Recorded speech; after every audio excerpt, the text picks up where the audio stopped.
Nothing. Okay. Nothing. That's it. I'll see you guys. Bye, everybody. All right. All right, let's record.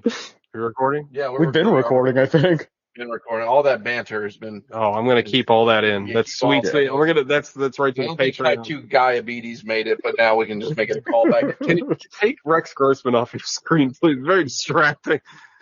Hi, everybody. Welcome to Movie the Podcast. That's right, Movie the Podcast. It is the first week of Stiff-tember, and we got to watch Wrath of Becky, Becky 2. Becky's back, baby. Thank you for not making the Becky to Electric Boogaloo joke, because that thing is dead as Becky to Return of Durant. Yeah, better joke. Better joke. It's as dead as Boogaloo Shrimp's career. Oh my goodness. R.I.P. A real one. I think his career is dead, and also his life is dead. He's also dead. His career is just as dead as he is. Dumb bitch. That's a good line. Yeah, he's dead. His career is dead. He's also dead as well. Anyway, sorry. We watched Wrath of Becky. And I'm excited to say this. Despite the fact that I was hired by Quiver Distribution, this by no means flavors my review at all. Good, because I might get you unhired. Yeah. Sean, this is like on YouTube where they have to put this is a paid sponsorship. Oh yeah, I remember way back when we first started, and people sent us all those family kung fu movies to review, and I got them, and they're like, yeah, didn't watch any of them. No. Gogs didn't know who Cynthia Rock was, and we were like, that's weird. And me and Sean are like, oh yeah, you're not nearly as fucking 80s nerdy as me. No. She does also sound like a Flintstones character, so I get it. You didn't stay up at 3 a.m. on Showtime and watch the most outrageous watching movie. Lady Blossom Cop or whatever. So yeah, anyway. we watched Wrath of Becky, a movie I'm very excited to talk about. But in the meantime, what did you all watch this week? I'm gonna start with my man, Alec. Oh my god. I think I watched two things. Oh my god. Two things? One, I believe, is tabled. I think everybody watched it. Yes, the Ninja Turtles? Yeah. Yeah. All of us watched it. I contemplated just saying we should just do a double feature episode and just talk about Ninja Turtles and Becky. But, I feel like we're due for another animation month, maybe, and maybe we can just do it as a full episode. Another being the first one we've ever done. No, didn't we do an animation month before? I feel we did. Did we? I feel like we did. We not? I think so. I want to say we did, but I can't think of what it was. I feel like the pun's there, but I don't think we ever pulled the trigger on it. Oh, we should do an animated month. That'd be fun. Anime. Anime. It's the easiest one. Can we call it Japanime, though? Japame. Gogs, you're cringing, but it's not as cringy as it was when people used to say it and not understand. Well, I legit thought that's what it was called. Yes, when I was a kid. Absolutely. The Johnny Chimpo. It's Afghanistan animation. He's a monkey. Your John Chimpo crew. His butler tries to stop him. All right, Alex. So what is the non-tabled thing, my friend? The other thing I watched was David Spade masterpiece, Joe Dirt. Oh, I've never seen it. Really? It's a fun, it's his best movie that he starred in, not counting Chris Farley movies. It's easily his best movie, but it's pretty funny. It's funny and fairly Kid Rock is in it, right? Yeah, Kid Rock is in it. Yeah. You see they got pictures of him drinking Bud Light again. Yeah. That's hilarious. That's so funny. Is there anything that Spade starred in exclusively? Dickie Roberts, former child star. I never. Benchwarmers. That's an ensemble. That's ensemble. That's Schneider. That's a fucking nightmare. Blunt rotation ensemble. Him, Nick Swartzen, and oh god. I don't think John Heater. Rob Schneider. Yeah. Isn't the kid from Napoleon Dynamite in that bit? Yeah. Yeah. That's John Heater. I like that guy though. And there's he has a movie that came out on Netflix a few years ago that was actually pretty funny called The Wrong Missy. You were talking. Yeah, that was really good. Yeah. And that was surprisingly funny. TJ and Alec might get this, Gogs. Your mileage may vary, but John Here's uncle is Vi Sikahema, like the first Samoan NFL guy. He was like a running back for the Eagles. Do you remember that guy? Do you remember the name? Yeah, absolutely. Yeah, that's crazy. Wow. I didn't know that. John Heater? Yeah. Yeah, I mean, uncle by marriage, not like. Yeah. John Heater's actually Samoan. He's related to Roman Reigns. He's part of the Rock's family tree. I don't know. Well, the Rock's not Samoan though, isn't he? Family. No, tree. he's black and Hawaiian, I believe. Oh, I thought he was. No, I thought he's Polynesian. No, I thought the Rock was Isn't his mom Samoan? No, I don't think so. Because his grandfather was Peter Maivia. He's definitely Hawaiian. I think he It's one of those like wrestling things. Well, they're like play cousins or whatever. So he's not really related to Roman Reigns? I don't believe so. No. Oh, so it's a wrestling. You're right. Okay, I'm sorry. No, it's okay. Isn't Roman Reigns' real name like Steve or Joe? I think it's Samoa Joe. It's like Joe Enoki or something like that. Anyway, sorry, Al. Joe Dirt is pretty fun. It's got the love interest is Brittany Daniel, who was pretty much the love interest in like 50% of movies that came out in that short little era of comedies. Yeah, definitely. Jamie Presley is in it. Yeah. Because of course she is a trashy. Yeah, she got kind of typecast in that role. It's like the white trashy hot girl. No favors to her, but I don't know. She's still in stuff and she's still funny. Is Kathy Bates' mom? No, I can't remember. You're thinking of the Waterboy. That's Waterboy. Oh, okay. Yeah. Carson, is this where you want to be when Jesus comes back? Is that I guess you never see her, right? You just hear her on the phone. Yeah, and they show her at the end, and it's somebody I recognize, but she's not super famous. Hillary Clinton. They show her, and she's like It is Hillary Clinton. Her and her husband ended up being pieces of shit that try to cash in on Joe's fame from. We're not talking about the Clinton the Dennis Miller show. Dennis Miller is so. Joe Dirt is not a plumber, a janitor at a radio station. And some guy that works at the radio station, like a producer for Dennis Miller, thinks it would be hilarious to bring Joe Dirt in studio. And Dennis Miller starts interviewing over the course of several days. And it's about as annoying as you would think with Dennis Miller. Yeah, bad. Yeah, bad. I haven't seen a guy dump that since Clutch Cargo, babe. It's like, what the fuck does that have to do with Jason Campbell? But gosh. Overall, it's fairly charming. Like Christopher Walken's in it, and he's funny. He plays like a mobster that's in witness protection. But he's also a janitor or something in the school. I can't is that right? Yeah. Yeah.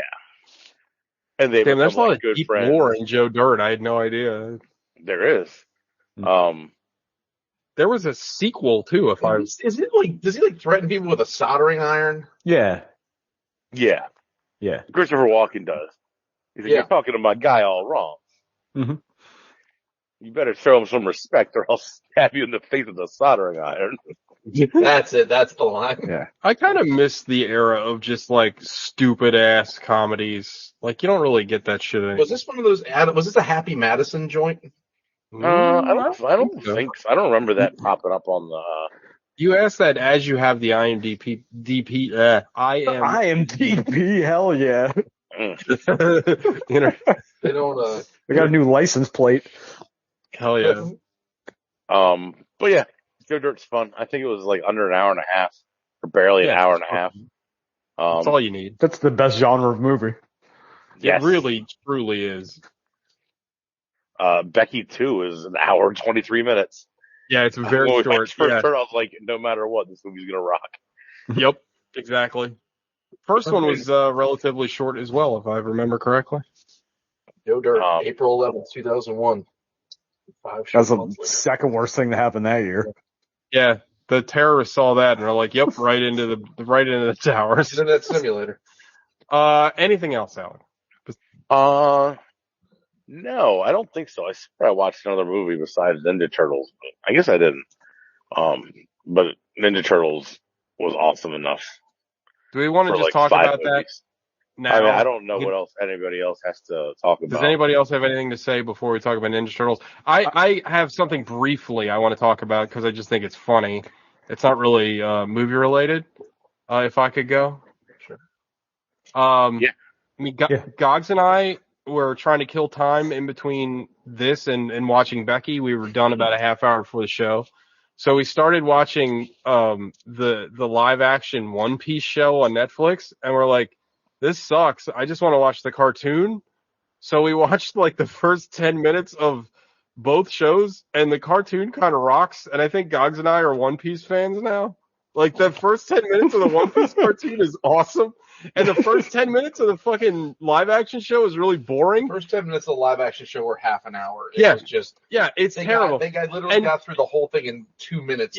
No, even quicker. So the live action show takes a good 10 minutes to set up the premise of the show. The anime does it in 5 seconds. It does it in the intro to the show during the. It's like, the cold opens like pirates. I will treasure everywhere. Now it's the time of pirates. Yeah, like, I will never understand the fascination with making an animated thing into live action because like you lose all the magic and it's more expensive and the other way around makes sense. You know what I mean? The Cowboy Bebop thing turned out to be a botch. Awful, fucking awful. Yeah, I've never watched One Piece before. I have no kind of fondness for the source material, but I have a vast fondness for Cowboy Bebop, and they just drug that shit through the mud. And again, we watched the first couple of minutes of the cartoon. And I'm like, yeah, this is great. I'm into this. I can understand why people like this. So yeah, Gogs and I now have 600 more episodes to go. So there is 1,000 episodes of the 1,072 of the animated series. We did the math. It would take us, if we watched nothing but One Piece, it would take us about 13 days with no bathroom breaks or sleeping. So 24 hours when you get done in about 2 weeks. Just getting that Uber toilet. Isn't the manga like even longer somehow? Hasn't the manga been running for like 30 years? Yes, the manga just finished, actually. Because those Shonen, the jump stuff is only a couple pages at a time, right? So it's got to be like unwieldy. It's one of the most frustrating things currently for me with reading Chainsaw Man because it's like, oh, a new issue's out and it's like 7 pages long and you finish it and you're like, that's it? Like, it's just the way they structure things over there with comic books is totally different than the way we do. But anyway, so that's all the sidebar. Gogs, did you watch any other movies that you watched? I watched 2 movies that have been around forever, and I watched one horrible movie. Go ahead. It's a 2020. Okay, so I watched Friday the 13th Part 3. It's not great. I watched Nightmare on Elm Street Part 3. Is great. I watched this Shudder original from 2023 called Bad Things. Is not good. So it's not just a clever title then. No, do not recommend. How are the shitty Beatles? They suck. It's like if you're just cruising around Shudder looking for things, don't just avoid Bad Things. It wants to be The Shining, is not The Shining. Don't do it. It's gross and stupid, and I hated it. So there we go. That's it. Sean, did you watch anything else besides Turtles? I watched 2 things. I'll talk about real quick. I watched the last season of Ted Lasso.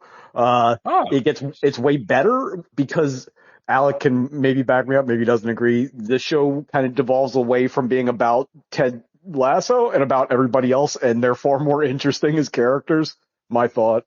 Also, I think part of the reason we love, besides the fact that we just love sports, like sports is like an easy dramatic device because everything has a time limit and everybody understands the stakes. It's very simple. Yeah.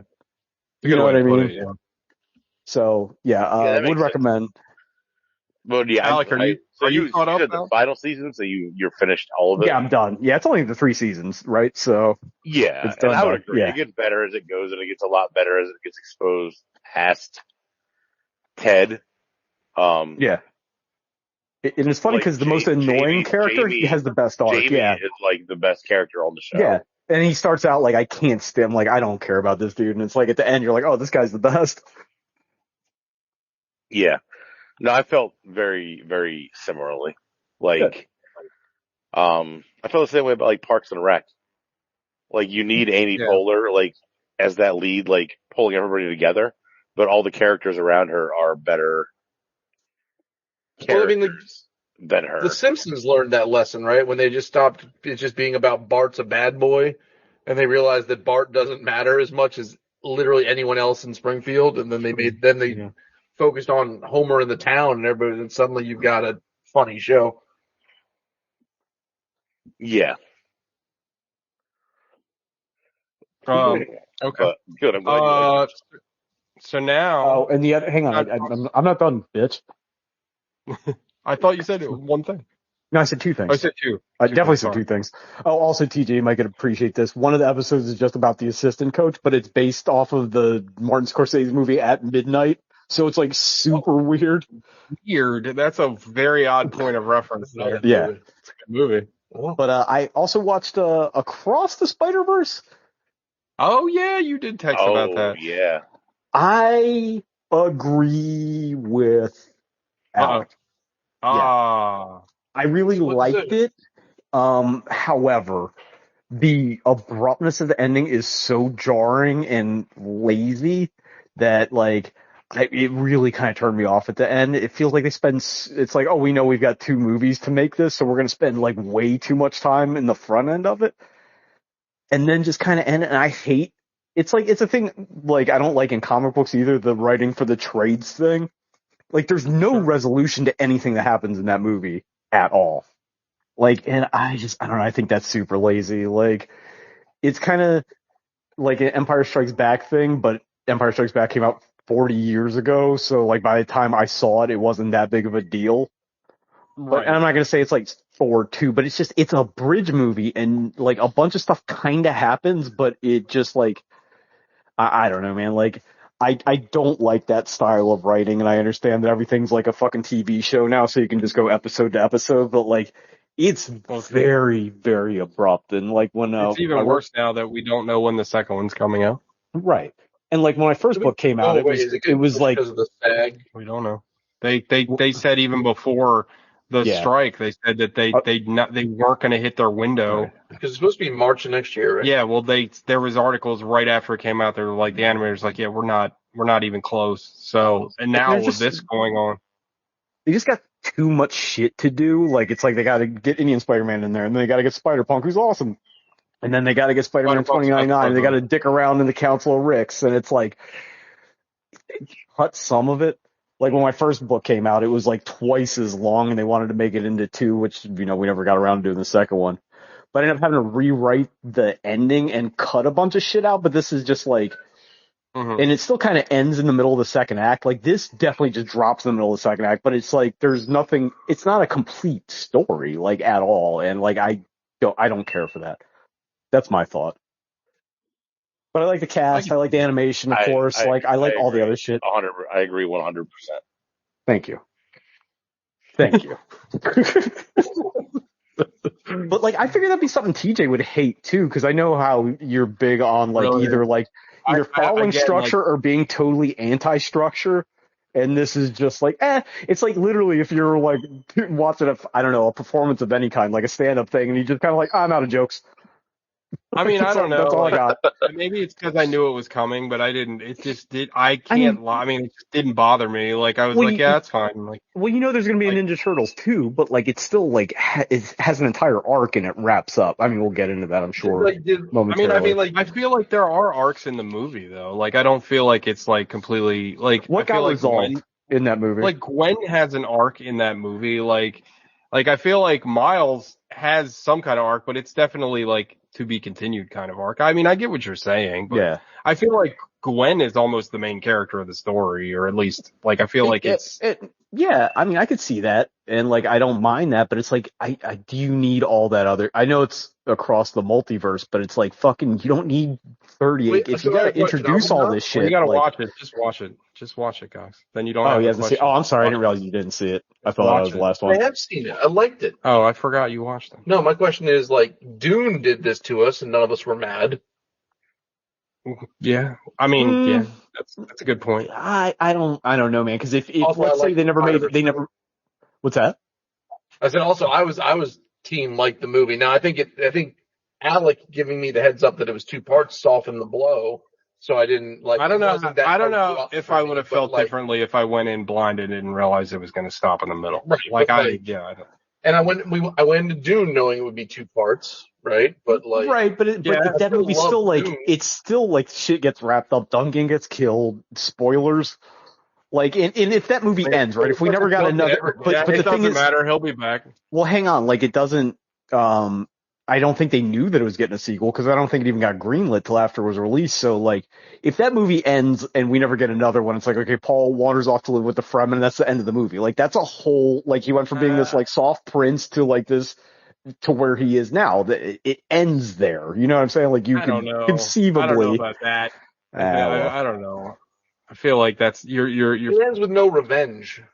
I mean, I feel like it's, even if you never read the books, that there's like, well, there's got to be more than this, right? Like, because that was a big complaint with people, non-book people, when they saw the movie. It was like, well, wait, that's it. Like, I don't know. I think you can make the complaint about both movies. When I finished watching Fellowship of the Ring, I didn't know there were more movies. I was like, oh, cool. That was awesome. These guys are going on. They must have made it to Mount Doom. Yeah. No, I'm not saying everything has to be wrapped up in a bow, but like, to literally just go, you ready for part 2, and then have it stop is like really, really lazy. Yeah, I don't know. I can see your point. I don't necessarily agree with it. I think it feels really comic booky, but like that's kind of what I feel like that's what they were going for. Like, I don't know. That's what you said in the beginning. That's what comic books do. Yeah, but the difference is comic books, if they're on time, the next part is in a month, not in 4 years. Yeah, it's so like, going back to the 90s. I mean, there's but a 90s also Spider-Man. Yeah, but everybody hated the comic books in the fucking 90s. I mean, we're not going to relitigate the Spider-Verse movie, but like, of course we do. Fair enough. I personally liked, as far as we're looking for resolution, I liked the sort of reveal that Miles was a mistake, right? And that's how he came. Yeah, so was I, but like, and I liked ending in, like, the nightmare verse where Spider-Man never was, and he's the Prowler. Spoilers, I guess. I don't give a shit. It gets me all amped up for the next one, but yeah, I guess I don't know, whatever. It doesn't. Okay. It bothered me less when I thought the movie was coming out next summer. It's a little more annoying that now it's like I don't know when the movie's coming out. Yeah, I didn't realize that. That sucks. Yeah, but whatever. What are you gonna do? We don't know when any movie's coming out anymore. Because Dune got pushed too, right? Yeah, don't bring it up. It's still long live the strikers. That's fine. I mean, yeah, I support. I got other shit to watch. Yeah. We got One Piece. We got 300 hours of One Piece to watch. All right. Anything else, Sean? All right. No, that was it. Teenage Mutant Ninja Turtles, Mutant Mayhem. She's gonna start off total dog shit. No, I'm just kidding. I fucking loved it. I thought it was great. I thought it was so good. Absolutely. Is anyone, not necessarily, you could be in this movie, but prior to this, was anyone a Leonardo main? Like, I don't know if I've ever met anyone who, like, Leonardo was their favorite dipshit. Like, I'm just asking. All right, go around the room. Donatello, always been. Michelangelo. Raphael. Alex. I like Michelangelo. Yeah, Michelangelo. See, no one. I've never met anyone. No one likes Leonardo. Leonardo's likable. Leonardo was fucking Cyclops. Well, nobody likes Cyclops. God damn it, you beat me to it. Nobody likes Cyclops. The only now Cyclops is awesome. Like Cyclops is Elliot. Yeah, yeah. Elliot's. It took them like 40 years to give Cyclops a personality, so I guess it's Leonardo's on the same track. Also, we can't have two party dudes. Cool. Okay, so first and foremost, I thought this movie, first of all, I adored this movie. First of all, I hated it because April O'Neil was chubby. Second of all, didn't want to fuck April. 0 stars, unplayable. Her puke scene had me literally laughing out loud. So no. What I want to say, just real quick, I thought that all the changes that they made to the mythos were great. I thought that everything they did, it was like a movie full of correct decisions. Like I liked everything they did with the movie. I liked the changes. I liked the fact that they all sounded like teenagers and they acted like teenagers. Like I love the animation. The animation was great. It reminded me of like Borderlands almost, because it had this kind of like dirty kind of like a dirty cell shade. Kind of I loved it. Anyway, I'll open the floor to the rest of you guys, but I thought it was an achievement. This might be my favorite Ninja Turtles movie, just period. Like I loved it. And I love the pretty low bar. The first one is, I really like the first one, but it's like this weird Southern Gothic movie. Like it's fucking, that movie's fucking like weirdly sexy. I love the live action film. I mean, you gotta, us too, like everybody in this room, like we are the first generation Ninja Turtle fans. Like we all grew up with that shit. We all love the Ninja Turtles.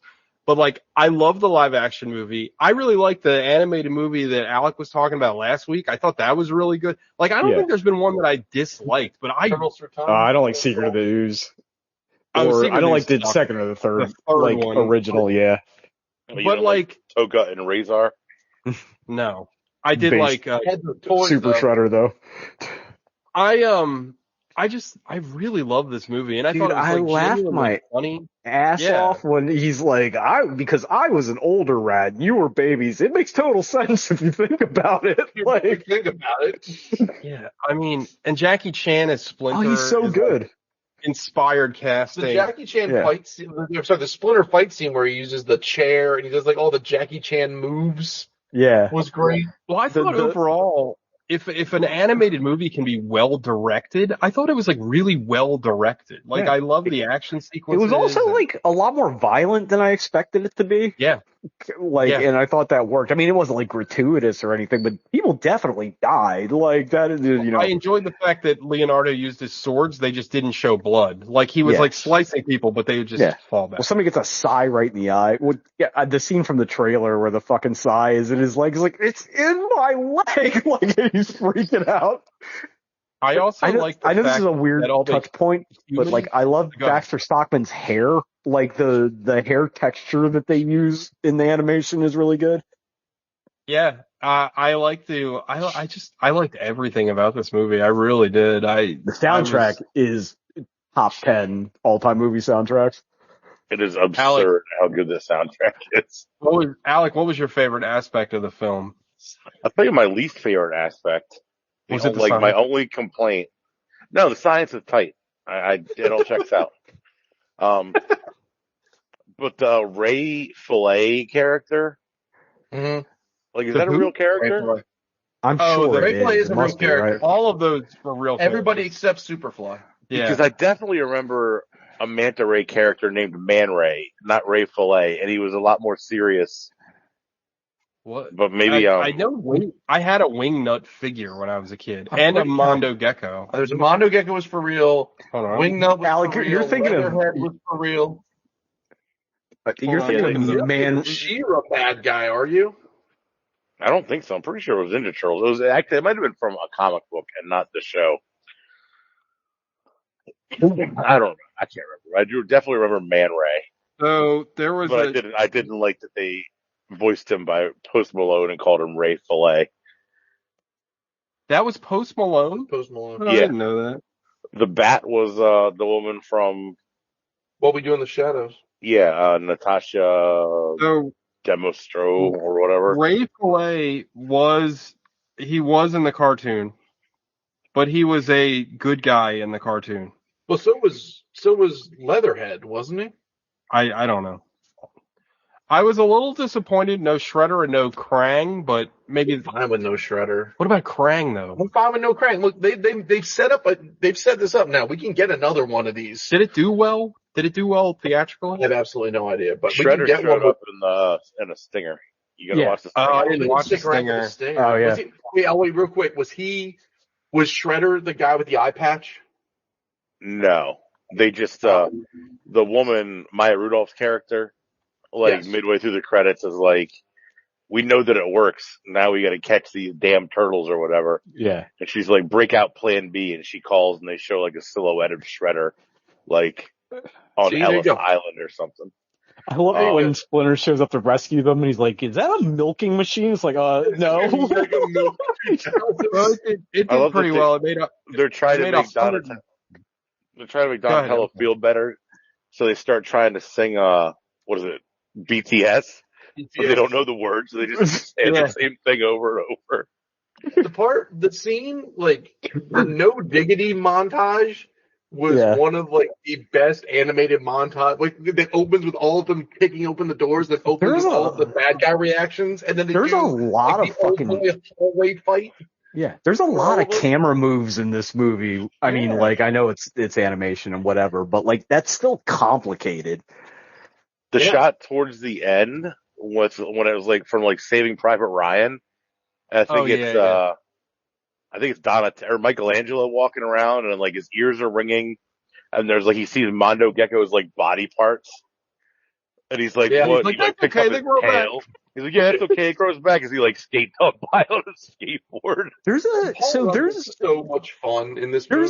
There's a reference in there, like, it's driving me nuts that I can't place it, but like when he becomes that like super mutant and he's throwing the cars at him, he's like, "Don't worry about it. He'll run out of cars eventually." I know that's a line reference to something, but I can't remember what it is. But like, it was driving me nuts. Sure. I don't know if you guys remembered it, but. And I forget. I mean, I know they blocked him right next to a parking deck, and then that pissed everybody off. What was Alec? Was it Alec that was talking about the physical differentiation between them works really well, and I don't understand why. I know why they didn't do it in the old show, because it was just faster and cheaper to just have the same model over and over again. Yeah, but I love seeing it like that. Like Raph is like bigger, and he's got like the scar on his shell, and. Like, yeah, Michelangelo's smaller. Like, I just thought that was a cool idea. Baby Donatello with the glasses. Like, he has the glasses as a baby for something. It's so Well, Michelangelo has braces somehow. So he got orthodontia. Like, whatever. The puking reminded me of the fucking How High when they give him the truth serum weed and he's just fucking throwing up everywhere. I was like, shit is going on. This movie's a ton of fun. Yeah, I'm definitely going to be rewatching Ice Cube's great in it. Soon. Yeah, everybody's good in it. You know what was really funny is when he breaks into the van and makes an iced tea reference, which I thought was clever. Like, that's 6 in the morning, police at my door. That's from an iced tea song rather than an Ice Cube song. Yeah. It's really good. The whole thing is really, really good. Also, John Cena as Rocksteady was cool. I hate everything. Yeah, I'm just mad all the time. Like, I really like the movie a lot. I thought it was great. Yeah, big fan. I'm glad everybody liked it. It made $140 million domestically, so that's pretty good. How much did it cost? It only came out like 2 weeks ago, right? Yeah, but if it's already popping up on the thing, it's probably out of theaters now. The way things go, but it was good. It's a success. And that's not counting global box office either. So that's pretty good. I know God watched it, but you guys should check out The Mitchells versus the Machines. That's Same director? Other animated movie. I think it's a directing team, and one of them did that one, and one of them did this one. But then if you look at IMDb, the other ones are listed as co-directors on both movies. Oh, okay. I remember God saying like a duo. But it's really good. It's also got like neat animation tricks in it too, like this and Spider-Verse, like different stuff. Yeah, I think Sean said it. I think Sean said it in our text, but like, thank God people have started to do like more crazy shit with computer animation, because like shit was getting real stale. Like, it's cool that, and I think I said Borderlands, but I really do think like video games play a big part in this, where it's like, that visual language translates into other media. You know what I mean? Like, let's try to, spice it up and do different styles. And even it didn't work out that well, but like Pixar with that one where it was like mermaid people, they were trying to kind of emulate like a Studio Ghibli style. Like, I just keep doing that. Keep trying to make it just weirder. Make more animation. Like, how many like movies have come out, that I've been really excited about? Like, one of my favorite movies the last couple of years, I think, only TJ seen, but is On Baku R Sound, which is just like 80 different styles of animation thrown together, and it fucking rules. And like, also, I think 58 minutes long, which is at some point we'll watch that on the show just because it's so short. So Turtle. But you guys watched Paprika without me, right? But like that was, I mean, you guys liked that, I think, or at least appreciated it. I remember correctly. So the box office for this, you think it's 152 worldwide. They kept it under 70 million budget. Oh, so it's a hit. So and then apparently they were comparing it. I just read a quick article was saying, like, Disney's Elemental has a $200 million budget. And I don't know what the fuck that is. Well, it's a Pixar movie, and it did not do well. Not doing great, but like 70 million in 150 first weekend. Dude, the best thing Pixar's made in fucking 20 years is that Steamed Dumpling short. Yeah. All right, let's get into Wrath of Becky, shall we? No, I've done myself already. God, what happened in Wrath of Becky? Well, the movie opens. We just watched it. Yeah, I know. So I gotta recall. This is like the old school. We actually just sat down and watched it. Wrath of Becky opens with we meet Lulu Wilson, the titular Becky, and she is being introduced to her new foster parents, who like to cosplay as wrestlers. Yeah, and are like deeply Christian. And she feeds them all the lines they want to hear, hook, line, sinker, and then she dips the fuck out and is out like living off the grid and like doing her thing, but then holding down a job and renting a room from this older woman in the town. The town. So when she's not training in the methods of John Rambo, she is playing Scrabble with this older woman and then working at a diner where she doesn't take any guff from these fucking swine, except she does when she has to.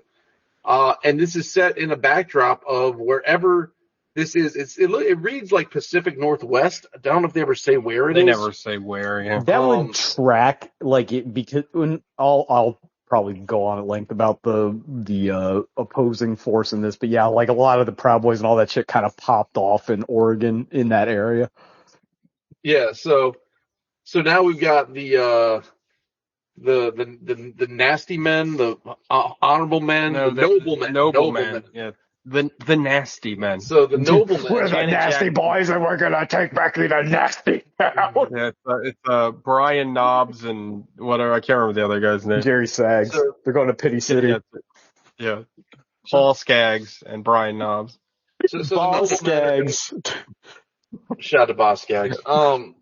So the noblemen are going to get their matching polos and khakis and rent a rider van and go to the town and protest in front of town hall. Vaguely Hispanic congressperson is going to get where they're going to protest at her with bullets. Is what ultimately the plan will be. Mm-hmm. So we're introduced to three of these guys who have like, I was talking to TJ, we're watching this. They draw various lines in the sand of like what they're good with. Like they're like vaguely racist and sort of like patriotic. Can I sort of misogynistic, but like not so misogynistic that when the redhead gets really misogynistic, they start trying to put him in check. And it's like I told Gog, because can I jump in, because this is the thing I'm dying to talk about in this movie. Go ahead. And maybe TJ's getting the same thing, and maybe this only affects people that are like terminally political. I was about to say the group that they are is like this weird. You could tell Lib wrote this because they're this weird mishmash of like 50 different right-wing ideologies that none of them seem like super beholden to. Like they have like incel rhetoric, but they're run by a woman, but they're vaguely racist, but not really, but like they're patriots, but they don't like, that's not how these things operate. It's like, it's like those movies where you see like these like whatever biker gangs that are multicultural or whatever, shit like that just doesn't happen. And it's like, if you had a opposing faction, it's the leftists, but this guy's like a solar punk urban gardener and this other guy's in the Viet Cong. It's just like this very like, base level reading of it, and I know it's a weird thing to get hung up on, but like, and I guess we'll talk about it later. Tonally, this movie's kind of all over the place because it starts out as like kind of silly, and I don't want to be a wet blanket, but white supremacy, like in like ultra nationalism, isn't like really funny. So like it's like super serious in the middle, and then it wants to do this like hyper reality shit at the end, and it's just like it's really a mess. It starts Diablo Cody, and then it becomes Rambo meets what's the American History X, and then it becomes Assassination Nation at the end. She even kind of dresses like characters do. I'm so glad you brought that up because that's like the perfect way to do the tone I think they're looking for, and it's like they're not there at all. Right, so the tone's a little all over the place, but anyway, so we meet these folks. They're the Proud Boys are coming to town, and they're going to do whatever. They go to the diner. They're acting like dickheads. They get some coffee spilled on them. Then we have a John Wick moment where they home invade the old lady's house. Well, you're jumping way ahead. So the coffee gets spilled on them by Becky because they acted like assholes to her, and she like intentionally spills coffee on one of them. Yeah. So they get all McDonald's hot crock. They get their feelings hurt. So they're like, we're gonna fucking go back, follow this girl, and teach her a fucking lesson. And then there's like the hardcore guy, like the hardcore goofball guy, and then there's the guy who's like wants to be in but doesn't realize how hardcore the other two are. Mm-hmm. And they do a home invasion, and they go initially to fucking scare her, and then shit escalates. The one guy, the like ultra gung ho guy, kills Becky's like caretaker, like I don't know, housemate, caretaker kind of thing. And they steal her dog, and they knock her out, and then they like peel off into the night, and that sets up your revenge for the rest of the movie. And the rest of the film is revenge. The rest of the film is her hunting and stalking and murdering these guys in fun ways. Yeah, it's very much like, I don't know. Last House on the Left? Well, no, like whoever wrote this, I feel like must have watched a lot of the fucking like I talked a few months ago about like that Scorpion Prisoner Woman movie. Yeah. And like the Lone Wolf and Cub movies are like this, where they're just like, they establish a character. Like one movie is usually pretty serious. Like the first Lone Wolf and Cub movie is like pretty serious. It's like a regular movie.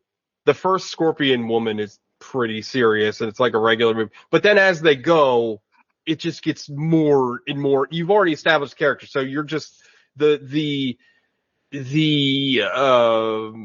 catalyst to them inflicting their bloody revenge gets looser and looser, and you're just tuning in for the bloody revenge. And I feel like that's what this movie is going for.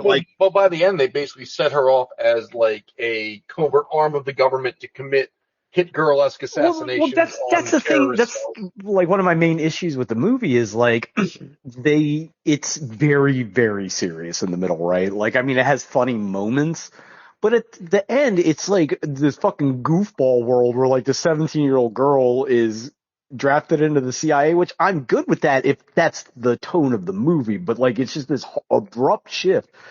And like, because the movie ostensibly takes place in the real world. Yeah. Like, and then it just turns like cuckoo bananas. And it's like, okay, well, if this is the real world, like, now the CIA is full of like demented freaks, but they're like Mormons. They're not like loose cannon murderers. They're not swearing you in and hand you a javelin. I like that they recruited a 17-year-old girl to take out the Proud Boys and also Central American governments. Yeah. Yeah. Like, I mean, my favorite scene in the movie is literally the last scene in the movie. And if the whole movie was that, like, I feel like I'd be on board with it a little bit more, but I don't know. Anyway. But she, like, systematically, like, it's just like the first movie. She systematically eliminates these guys in pretty hilarious ways. More pizzazz this time. I don't know. The first movie had some pizzazz. Well, I think that was a lot of improvisation in the moment. This one, she set a dude up, his head exploded. The first kill is probably my favorite kill in the whole movie, where she puts a grenade in the guy's mouth, ties it to the door. But like, I love that. Real quick, let's walk through that setup though, because she gets somehow she's. Is your point going to be? Why didn't he just walk forward to not get the grenade to pull out? No, it's not even that basic. Somehow she started this bucket loader that nobody heard that's 10 feet away from the house, dug out this entire trench, and then she's like, well, I'm going to shoot you, but it's too loud. So, like, in what scenario would you rather have somebody put a grenade in your mouth, walk you out to a front door, and then tie a string to it? It's like, just fucking shoot me. Like, That's you know a what I'm fair saying? point, yeah. Like, it's very contrived, and like, I like the ending of it. But it, just fucking like do it in the ditch. I don't know. Like there's, again, because it's like patently ridiculous that like a teenage person of this size and like lack of training is going to do any of this shit. So like that's fine, but it's the setup. Shoot him in the legs or something beforehand, or do like something. anything, like in what scenario is he?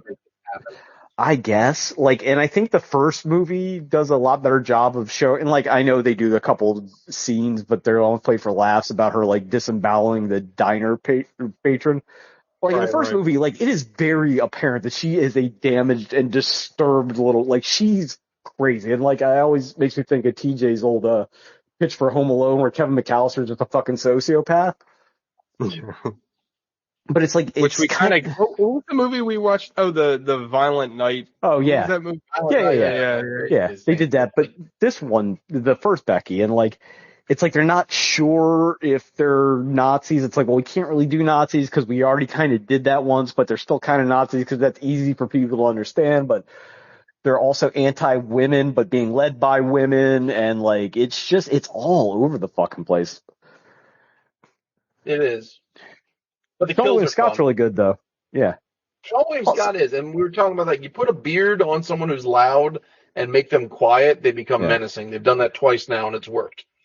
I feel like I kind of wanted more dudes in it too, like for her to go through. Say, my biggest complaint of the movie is like she doesn't have enough people to kill. Like I wish there was more lackeys for her to murder. Or like she shows up at the rally. You're arguing about it being like too grounded versus not. Like if they make it too many guys, then it's too cartoonish. But the creators didn't know what they wanted to. Did they want to make it like shoot 'em up, or did they want to make it like John Wick, where it's more believable? And they're kind of like stuck in the middle instead of in the middle fully. Yeah. I still loved it. Like I thought it was phenomenal, and I'm a big fan. But I feel like they didn't know what they wanted to do.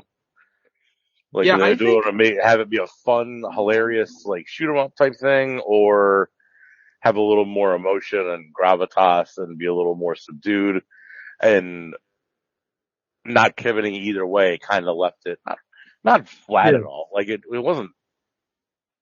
I loved everything about it, but I can see what you mean where it's not quite. It doesn't quite make sense. Like it doesn't follow those rules. Or doesn't even know what rules it wants to follow. But it's like you can make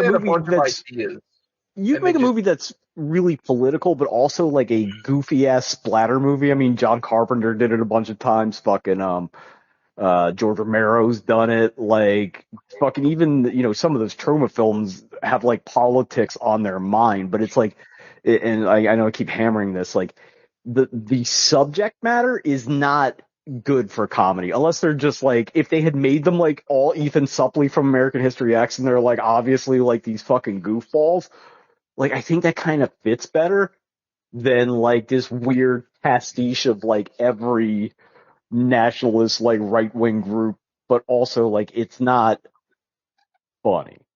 I don't know, man. Like it's sticky for me, although like I did enjoy the movie. I don't want to sound like I fucking hated the movie or anything, but I think like it's interesting because like my favorite parts of the movie are like the funnier parts. Like I really enjoyed after she kills the first guy. Actually, it's before she kills the first guy, and she leaves that cell phone and it's just ringing, and it's like, well, it says this is Becky. Like just shit like that. Like there's like parts that really land, and I really liked the I liked when she killed everyone. Well, one when she shot the redhead guy with the fucking crossbow, and it went like. This is like horror shit. Like I can't imagine getting shot in between my cheeks like that. Oh, like yeah. that's just, and that's awesome. But literally 10 seconds later, he's talking normally. You know what I mean? Like, you mean to tell me that didn't touch his tongue or anything? Like, there's no. They did kind of drop the ball on it. But his death, I enjoyed immensely. Like I enjoyed that I actually thought that the fake out, like, was better. Like, her actually just slaughtering him with a machete is, like, way more satisfying than her killing him with, like, a wheat thresher or whatever she had. Yeah. Even though that is funny. Like, that was a funny moment. I get what you're saying. I don't know. Like, I feel like I didn't take this movie very seriously at all. Like, I think, like, again, like, to me, it was like, this felt like a VHS movie I would have rented. You know what I mean? Like, I don't think, I agree with you that I feel like the movie at times doesn't understand what it's doing, but like, I feel like at its core, it was trying to be kind of grindhousey and silly. It was like an exploitation film, but then it was dabbled into too serious. But I think, like, even if you go look at, like, even those movies, like, they do the same thing. Like, they don't, like, you know what I mean? They're just like, they give you this pastiche, and it's just like, I mean, we watched Black Gestapo, for Christ's sake. I mean, you know what I mean? Like, That movie fucking rules, though. Oh, it's awesome. Right. But that movie is, but the thing is, like, and I think maybe this is where my thing is, we've talked about this before. I don't think Black Gestapo thinks it's, like, funny. Like, it's not trying to be campy. It just is, because it's like a patently ridiculous idea, but everybody's like trying to play it sort of straight. And like, I think that's what works about those kind of movies. I mean, was this movie like promoted as a comedy, or is just going to have funny bits in it? Like, I don't know. And some of her funny stuff is just her being unhinged. I mean, I think it's definitely played for laughs. Like, I mean, her shooting his fucking truck with the fucking the Stinger missile from 3 feet away is fucking hysterical. It's like literally my favorite part of the movie. Yeah, that part's great. Yeah. I mean, and it's also like, I mean, it's also ridiculous because the motherfucker has Mein Kampf in his glove compartment. Yeah. Like, over his gun. Like, I don't know. Yeah. Like, I got it. You know what I mean? I do think, though, that this movie, and again, I enjoyed this movie a lot, but I think this movie definitely is hurt by the fact that none of the people from the original came back. Like, besides the actor, besides Lulu Wilson, Lulu Wilson is great in this movie. She's fantastic. Yeah, everybody's good in this. But the original filmmakers had nothing to do with this. Like, they didn't. Oh, really? I think they might have gotten a created like a story by yeah, but or, they didn't like, have any based on. But like, yeah, and that led like, me to ask you guys, like, if you make a movie and you don't want to make the next movie, are people just allowed to make another movie of your movie, like a sequel, without? And then I guess it get devolved into a question about who owned the rights and if it was the same production company. Well, the studio owns the rights. Well, I think the studio can do what they want, right? Yeah. Like, I mean, it's happened like billions of times, but I like that. What was that movie with the old Finnish guy that was going around murdering Nazis that came out recently? I like that a lot. Like, Sisu. Yeah. So I only know this because they're the people that actually contacted me. I assume that the Becky character is owned by Quiver Distribution, because those are the people that put this movie out too, and they put the first one out. So I assume that Quiver Distribution owns the rights to the Becky property. But Carrie Murion, he's the one that he was the director of the first film. And I believe wrote it as well, but they had nothing to do with the sequel. But anyway, anything else we want to talk about? I mean, it's really an A to B kind of movie. I mean, like, the only other little thing that's like plot hook is that Sean William Scott's character had a thumb drive with the name, address, list of the fears of every white nationalist in the country, and it's the only one. It's one of one, and she only gets a hold of it. No. Yeah. Only one of them. No, it's just a dumb MacGuffin. It's a little MacGuffin. And then the CIA gets it at the end, and that becomes her hit list. So it's kind of the funny thing is, like, with those guys, though, their operational security is so fucking piss poor. Like, every intelligence agency already knows who all of those guys are. You know what I mean? It's not like they're very good at covering their tracks. Yeah. Well, the flags don't help. Well, I mean, if anything, I mean, if the movie really wanted to be kind of subversive, like, the CIA wouldn't want the drive to get out either, because probably government people are on that. I think you're giving that script a little much credit. I was waiting for the head of the CIA to sit across from her and go, "You've exposed us," and then zap her. Yeah. or like, if it's the actual CIA, they're just going to torture her endlessly and then murder her and dump her in a ditch, especially because she has no family. And then overthrow a government just because why not? It's a Yeah. Tuesday. Yeah. Also, the CIA would be operating out. Shouldn't it have been the FBI? It would 1,000,000% be the FBI. The CIA is technically CIA not allowed is outside to operate. sales. FBI is inside sales. Yeah, it is illegal technically for the CIA to operate domestically. Yeah. However, tell them that. Yeah, right. Who's going to arrest them? The FBI. Oh, I'm sure they're listening. So, but anyway. All right. Five knuckle shuffle time.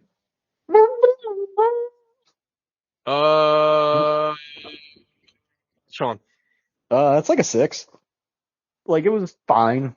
I really liked it. Maybe, if I saw this in a vacuum, maybe it's like a 7. But it is like a total mess. And like, I really like the first one. I think the first one kind of like really like went way up. What's going on the first one for you? Like an 8 or a 9. Yeah. But I think, it's an expectations thing, right? So like I expected nothing from the Kevin James Nazi movie. And I was like, oh, this is really good. And then this one, it's like, it's fun that they're trying. You know what I mean? Like, I enjoy gore and splatter, but like, lean into it more. Shit. Like, when she shoots the rocket at the guy, what's that? I know TJ's seen it. They've used it in a million clips. But it's some 80s movie where they're in Hawaii, and the last scene of the movie is the guy getting shot with a rocket launcher and he explodes into like 12 billion pieces, and then it just goes to the credits. No.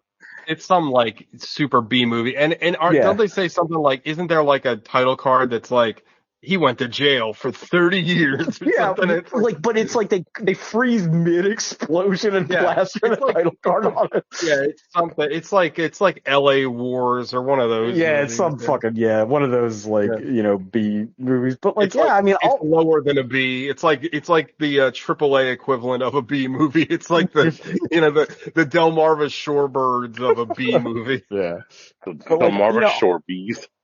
Oh my goodness. I'll watch the third one, you know what I mean? Like, I didn't hate it, like, and I liked what they were going for. It's just like, again, and again, this could be just me because of, again, our like terminally political positions, but it's just like, this doesn't really track for me. Like, I'm all good with all those guys getting murdered, but it's just like this weird mishmash of like, just, do some research. That's my takeaway from Becky. The research was not my favorite part. Dogs. It's gonna be. I think it's gonna be an 8 for me. I enjoyed watching white nationalists get killed, so that doesn't you're already kind of treading into and I love revenge. Like, we were watching the movie. Yeah, we were watching the movie and CJ was like, we were talking about the John Wick scene, and I was like, God damn. And he's like, well, yeah, now you need motivation for revenge. It's like, I don't. I was good with her killing these dudes. Yeah. It's like Bebop and Rocksteady. I'm just mad all the time. I don't even know. It's weird that they kind of doubled down. It's like, let's do the dog and the old lady. Like, it's like, okay. But tonally, it's all over the place. It's not as good as, I would say the first one for me was a 9 or a 10. I really thought the original Becky was something special. This is a lot of fun. It honestly resolves itself a little quick for me. Like, it's just kind of all of a sudden, when Sean William Scott finally gets his, like, I was like, that was fast. I really thought there'd be more of a battle. Though the way he died is fucking awesome. Oh, it's really good. Three fucking bear traps, like, that's fucking sick. And then his mom coming back thinking that she's okay. That shit was hysterical. That's the best joke in the whole fucking movie. Luke Wilson's great in it. Sean William Scott is really good in it. I don't think we gave him enough credit in this review. We didn't focus on him a lot, but he is menacing and he is measured. I liked it. I liked him in it. So yeah, I mean, it's an 8. It's nowhere near as good as the first one, but it's fun. TJ. I really like this movie. This is like an 8 for me, dog. But I definitely agree with some of Sean's points. I really wish the movie led more. If it was more splattery and disgusting, I would have been like a 10. Like, I want the movie to end with her, like, going into Sean William Scott's friggin', like, his weapons barn and loading up a pickup truck and driving it into the middle of that rally and that's exactly like, what I was hoping. I thought that's why they were setting up that fucking machine gun and all that shit. It's like, okay, she's just gonna go mow all these people down. I'm good with that. Like, that would, yeah, is it ridiculous? Yeah, absolutely. But what I liked about the whole movie's fucking ridiculous. I mean, the thing is, the movie definitely doesn't shy away from being ridiculous. Like, the last scene is fucking ridiculous. Like, it's not fucking Takashi Miike dead or alive ridiculous, but like, that would have been something.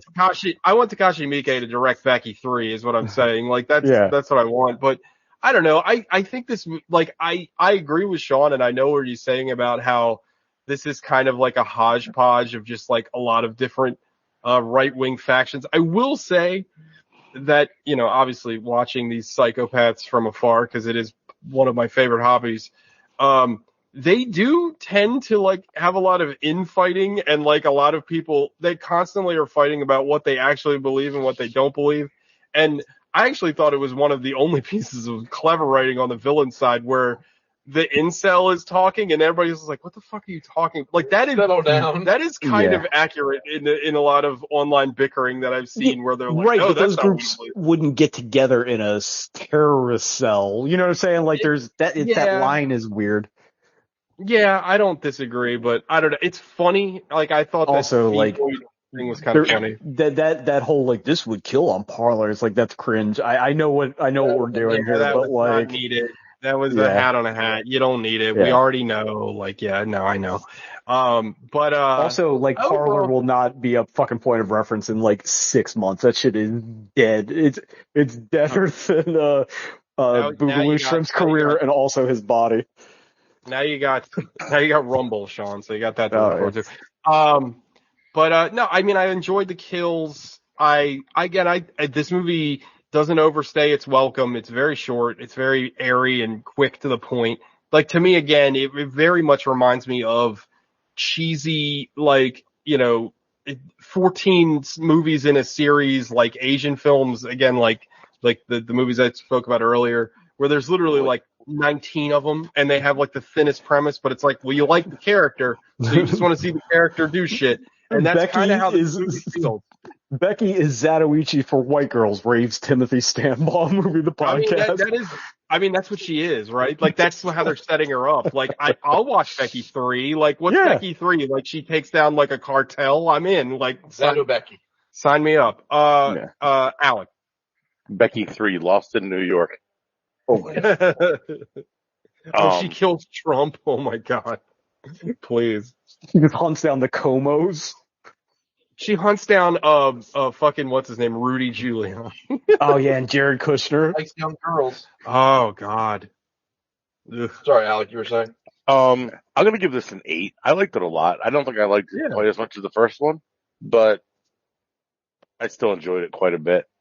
Lots of good kills. Well, I guess 5 good kills. Maybe 6. Stifler's great. Like, he's really great. Which isn't something I would expect to say very often in my life. Alec, have you seen Goon? I have not. I've heard that. I think you'd really like that. Yeah. It's excellent. We might watch it for fun. Yeah. He's really good. She's really good in it. The dipshit, Proud Boys all play their parts very well. Being stupid and insecure and all that shit. They're just like perfect at it until they get got. I want to see Becky 3 where she takes down, I don't know. The democratically socialist elected republic of some African nation. No, she's in she's in the CIA now. Shit. Hugo Chavez. Take out Hugo Chavez in Venezuela. All right. But it was good. It was a lot of fun. Yeah, 8. I really I would find it very hard to give a movie that's an hour and 23 minutes less than an 8. Fair. Like, that runtime is tremendous. Yeah, agreed. It's tight. Hey. Who's left? That's all of us. We did it. That's it. We did it. Who's Now we need to pick pick. is next week? Well, I'm going to go at the last week of the month because it's my birthday and my pick, so it is unchangeable, which means get ready. We're watching the can cut of Southland Tales because that's available apparently. Oh, come on. It's like 4.5 hours long. I saw the unopened Blu-ray We watched it. We can't We do watched that. the regular cut, and there's How am I precedent for this supposed to because we did Kick-Ass 2 twice. Come on. We watched the can cut of Kick-Ass 2. How do I get the can cut? I don't even know They if I released can it on Blu-ray like 2 years ago. I might own it. Of course you do. When I was doing my this has to make sense deep dive into Southland Tales. Did you get it? Pimps Did you do get not it? commit suicide. Plus, Alex never seen it. Oh yeah, I've never seen it. All right, fine. All right, well, I'll do my pick next week. It'll be Evolution. Ooh, that's a fun one. Is that the I've never Duchovny seen one? that. The Duchovny vehicle. And what's his name? Orlando Jones. Orlando Jones, Yeah. that's right. All right, next week Evolution. Following week, I'm going to kill myself. Pimps don't commit suicide. Not a pimp. Oh God. All right, everybody. Okay. Take care of yourselves and each other. Yeah. Huh. Yeah. Keep it 100 out there, kids. Yeah. Eat your own ass. That's right. Secure the bag. Go big or go home. That's right. Go big and go home. Yeah. All right. Bye-bye. All right. Bye-bye.